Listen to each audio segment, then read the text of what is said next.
एक रणजी के साधारण से मैच में 40 रन बनाकर खेल रहे खिलाड़ी को जब पता लगा कि उसके पिता का देहांत हो गया है, तो उस साधारण से खिलाड़ी के विराट खिलाड़ी बनने का सफर वहां से शुरू हो गया था, जब वो अगले दिन अपनी टीम के लिए मैदान पर उतरा और जरूरी रन बनाकर उसके बाद वो अपने पिता के फ्यूनरल पे गया। गाइस, परीक्षा सबकी होती है, लेकिन महान वही बनता है जो अपने पैशन के लिए कुछ भी कर गुजरने को तैयार है। उसी का नाम है विराट कोहली।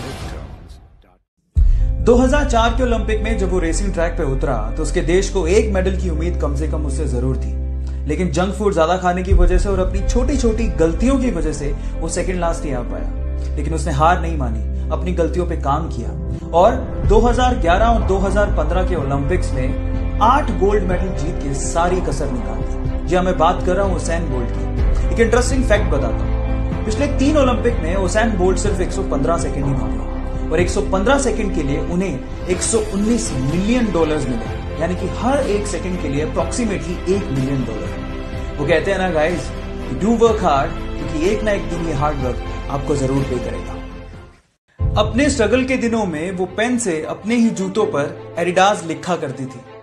2018 में उसी लड़की को एडिडास ने अपना ब्रांड एम्बेसडर बना लिया और आज एडिडास के शूज पर उसी लड़की के नाम के टैग लगे हुए हैं। जी हाँ, मैं बात कर रहा हूं वंडर गर्ल हिमा दास की, जो जुलाई 2019 में अलग अलग यूरोपियन चैंपियनशिप में एक ही महीने में 5 गोल्ड मेडल जीतकर सुर्खियों में बनी हुई है। उसकी कामयाबी को देखकर मुझे कुछ लाइनें याद आ रही हैं। खोल दे पंख मेरे, अभी उड़ान बाकी है, जमीन नहीं है मंजिल मेरी, अभी पूरा आसमान बाकी है।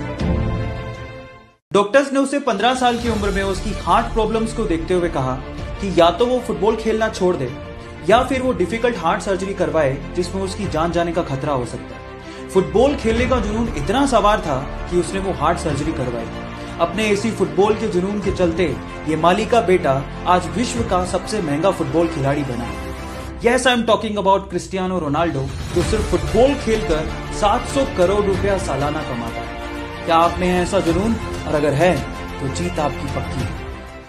माइकल फेलिप्स ने 2008 में पब्लिकली अनाउंस कर दिया कि वो अगले ओलंपिक में 8 गोल्ड मेडल जीत के लाएगा। फिर क्या था, मीडिया ने, लोगों ने उनका मजाक उड़ाना शुरू कर दिया। लेकिन माइकल फेलिप्स ने इन्हीं लोगों की इन बातों को अपना मोटिवेशन बनाया और दिन में 12-12 घंटे स्विमिंग की प्रैक्टिस करने लगे। अचानक से एक एक्सीडेंट में उन्होंने अपना हाथ फ्रैक्चर कर लिया। डॉक्टर ने साफ मना कर दिया कि अगले ओलंपिक में आप पार्टिसिपेट नहीं कर सकते।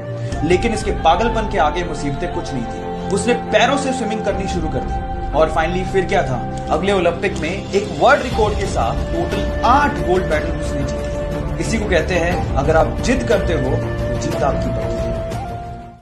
सपने तो शायद हम भी बहुत बड़े देखते हैं, लेकिन मुसीबतों और बहानों के आगे हमारे सपने घुटने टेक देते हैं।